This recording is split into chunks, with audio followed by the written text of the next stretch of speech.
Cher frère, vraiment merci beaucoup.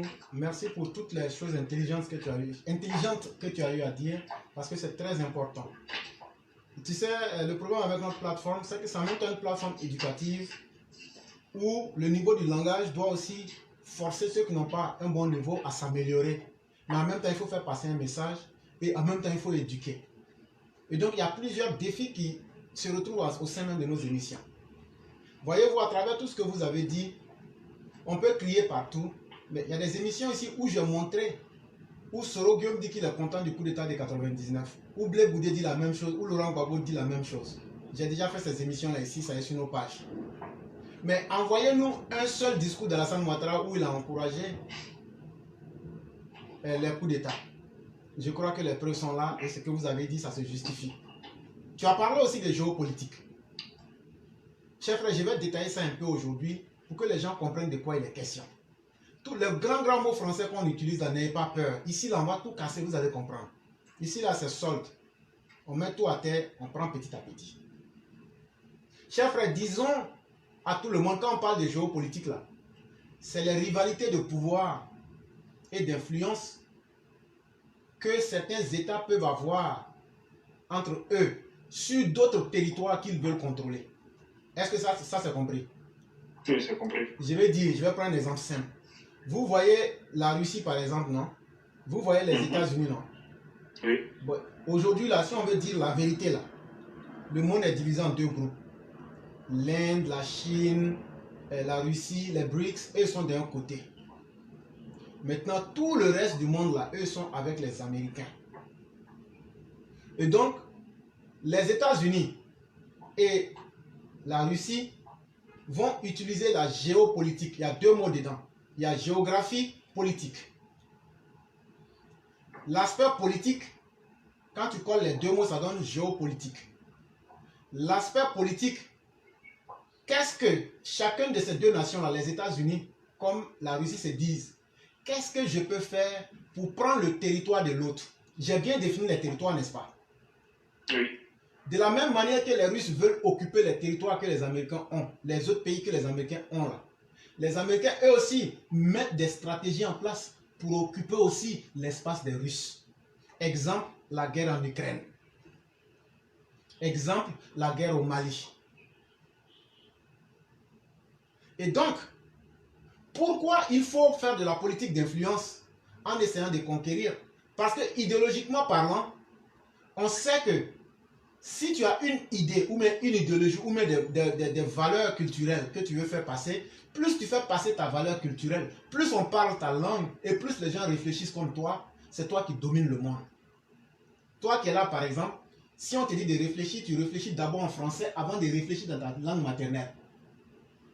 Parce que depuis que tu es petit, c'est dans cette langue-là qu'on t'a amené sans le savoir à réfléchir, puisqu'on t'enseignait en français. Et donc, plus on va avoir une zone où les gens pensent comme nous, les gens réfléchissent comme nous et on peut leur dicter une politique, de facto on est puissant. On contrôle leur monnaie, on contrôle la manière de penser des gens, on contrôle leur mode de vie. Et donc, quand tu arrives à déployer cela et déployer ton influence, c'est ce qu'on appelle la pratique de la géopolitique. Je l'ai défini en prenant deux grandes puissances. Mais est-ce que la géopolitique doit concerner simplement les États puissants? Voilà une deuxième question. Chers frères, il faut bien retenir quelque chose. C'est que l'être humain, même dans notre condition là, le conflit même est une bénédiction. Ce que j'ai dit là, j'ai dit l'affrontement entre les humains, c'est une bénédiction parce que ça s'impose. Quelque chose que tu ne peux pas éviter là, tu l'affrontes. C'est que les grands font là, les petits que nous sommes obligés de faire la même chose, mais à un niveau inférieur. Exemple, Côte d'Ivoire, Mali. Si les Maliens acceptent aujourd'hui qu'eux veulent changer de maître pour devenir les esclaves des Russes, est-ce que ces mêmes Maliens ont le droit de nous dire « Vous ne devrez plus faire ça, mais vous devrez choisir le nouveau maître qu'eux ont choisi » Voilà d'abord une opposition idéologique qui oppose déjà la Côte d'Ivoire et le Mali.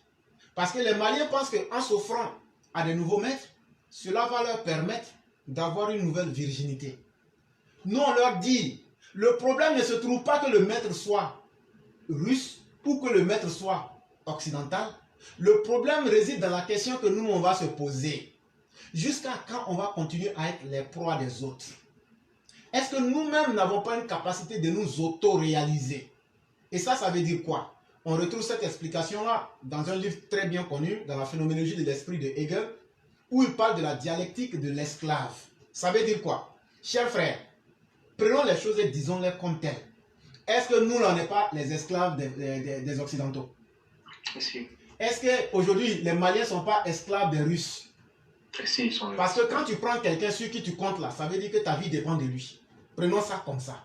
Donc, les Maliens et nous, aujourd'hui, il y a une similitude entre nous, c'est que nous avons tous des maîtres dont nous sommes les esclaves d'eux. On est les esclaves de deux maîtres différents. Mais ce qu'eux n'ont pas compris, les Maliens, c'est qu'eux se sont dit quoi? Comme on a trop duré avec l'ancien maître, on va se confier à un nouveau maître.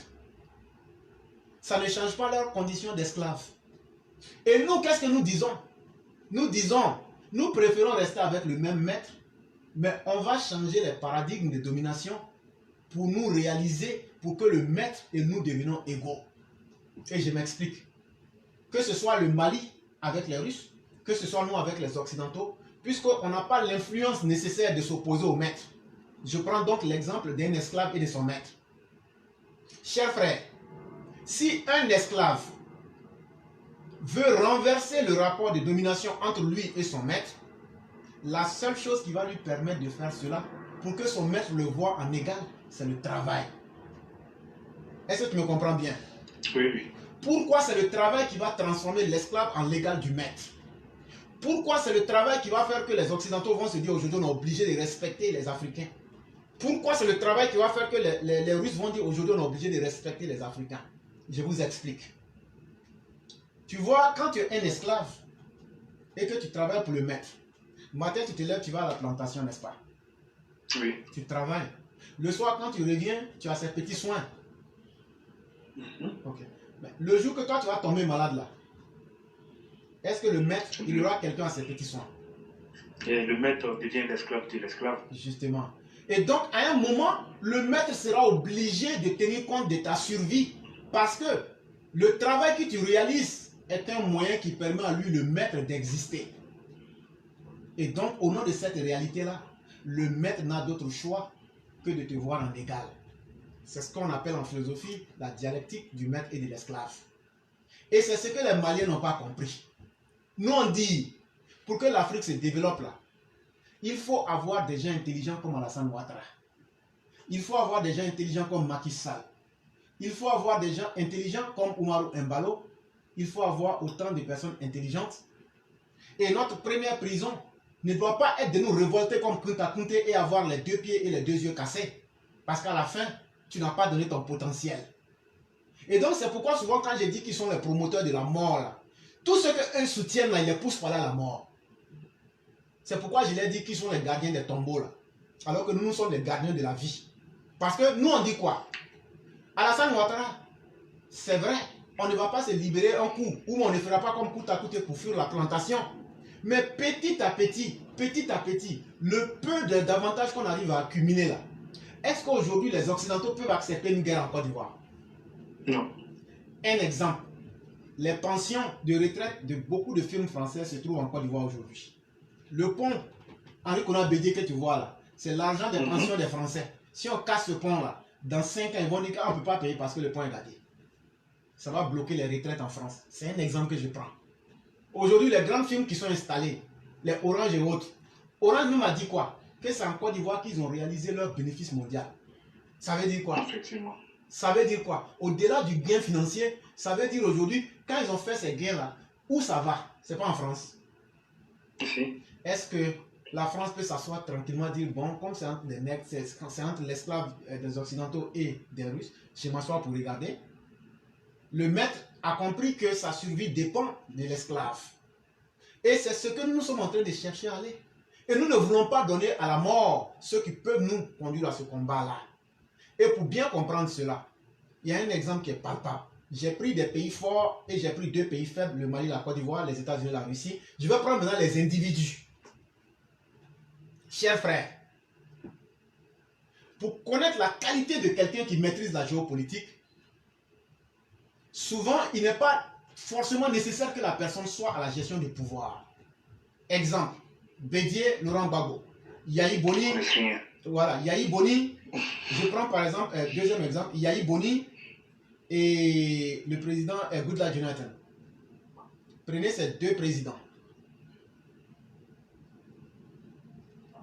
Quand vous prenez Laurent Gbagbo avec Bédié, depuis qu'ils ont laissé le pouvoir, l'autre va dire qu'il a fait 10 ans en prison, c'est pas grave. Nelson Mandela était en prison et puis on le consultait. Donc, dans l'histoire de l'humanité, là, Nelson Mandela a signé ses accords avec De Klerk lorsqu'il était en prison. Donc, pour dire qu'aujourd'hui, là, quand tu es vraiment compétent, quand tu as la qualité, là, la prison n'est pas une barrière. Mais ce que je vais te dire là, donne-moi un exemple où les gens sont venus, ils ont pris Laurent Gbagbo et Bédié pour dire, bon, il y a un conflit là-bas, allez régler.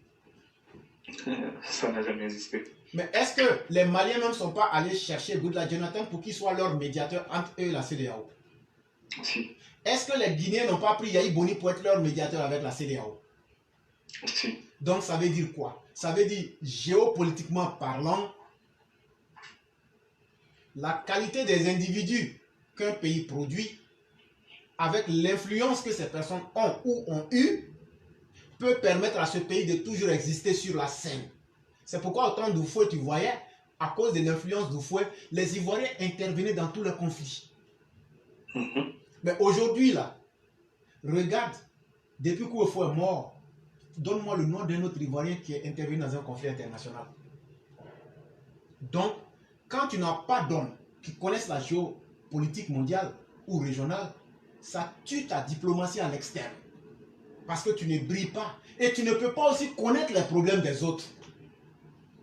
Parce qu'en apprenant les problèmes des autres, tu arrives à les comprendre et à anticiper sur les événements. Or, quand tu prends Bédié et Laurent Gbagbo, ils sont restés dans la médiocrité, dans le négativisme. Aujourd'hui, là, même si on organise Maracana des quartiers, personne ne veut les prendre comme président. Mais par contre, regarde les autres pays qui sont autour.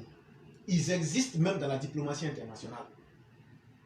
Et c'est ça aussi un avantage de la géopolitique. Parce que quand tu étais fort, même quand tu tombes là, tu es toujours le plus fort des plus faibles.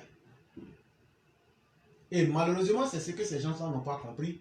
Parce qu'ils ont tout calibré sur la petite politique. Regarde Alassane Ouattara, quand il avait dit qu'il quittait le pouvoir, est-ce que les fonds arabes ne l'avaient pas contacté? Et donc, c'est ça. Et quand je regarde nos gens du RHDP, eux ils sont dans des histoires de slip. Alors qu'un individu, quand tu te formes là, ta compétence va au-delà même de la politique. Tu deviens important et tu joues sur la scène. Aujourd'hui, par exemple, le conflit qui est en train d'être fait là, les médiateurs ne peuvent pas être des Ivoiriens. Et donc là, est-ce que le médiateur là, à la fin de la journée là, je vous ai bien dit que le conflit est inhérent à l'espèce humaine.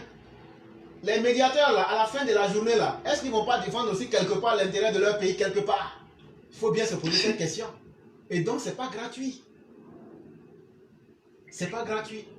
Et comme tu as évoqué ça aujourd'hui, j'avais bien voulu expliquer un peu pour que les gens comprennent un peu de quoi il est question et l'avantage même de la géopolitique. Ça, c'est encore différent même de la géostratégie. Donc, on a un peu expliqué ça. Peut-être que ça va aider certaines personnes. C'est ce que j'allais ajouter.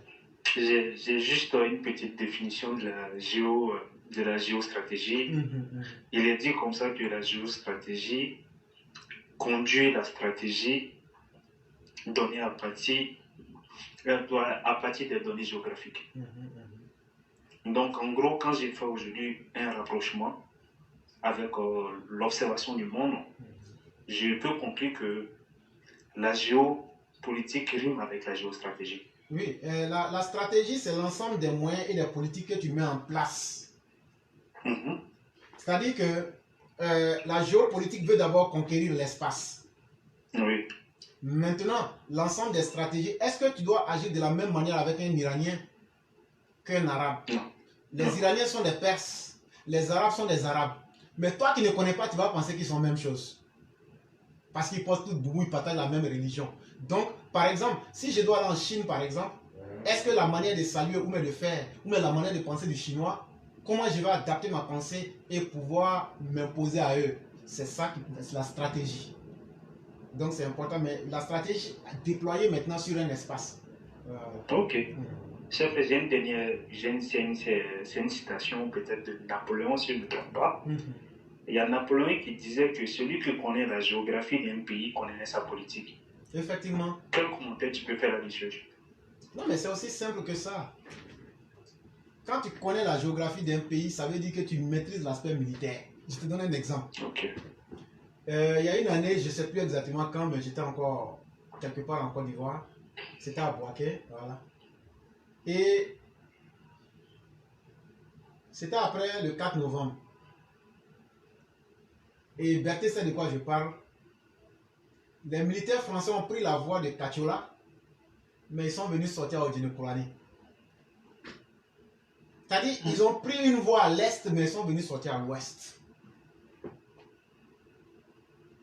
Et nous-mêmes, quand on les a vus en pleine ville, on s'est dit, mais ceux-là ont fait comment ils ont passé où personne ne comprenait rien. La carte de la Côte d'Ivoire qu'ils ont, ils maîtrisent les raccourcis, ils maîtrisent les cours d'eau, ils maîtrisent la réalité territoriale géographique du pays. Toi, c'est que tu penses être raccourci là. Si eux connaissent ça militairement, ils vont te vaincre. Or, quand tu arrives à vaincre quelqu'un militairement, tu lui imposes ton idéologie politique. Oui. Il n'y a même pas de doute.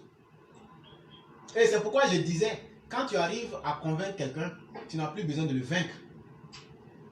Et c'est pourquoi tu vas voir tout ce qu'on a dit, géopolitique et géostratégie, tout va de pair. Quand tu n'arrives pas à conquérir avec la stratégie, tu mets le militaire pour acquérir le territoire géographique. Donc tout va de pair. Merci beaucoup, chef frère. Merci. Il n'y a pas de problème. Et bonne émission à tout le monde. Merci beaucoup et excellente soirée à toi aussi. Merci. Merci.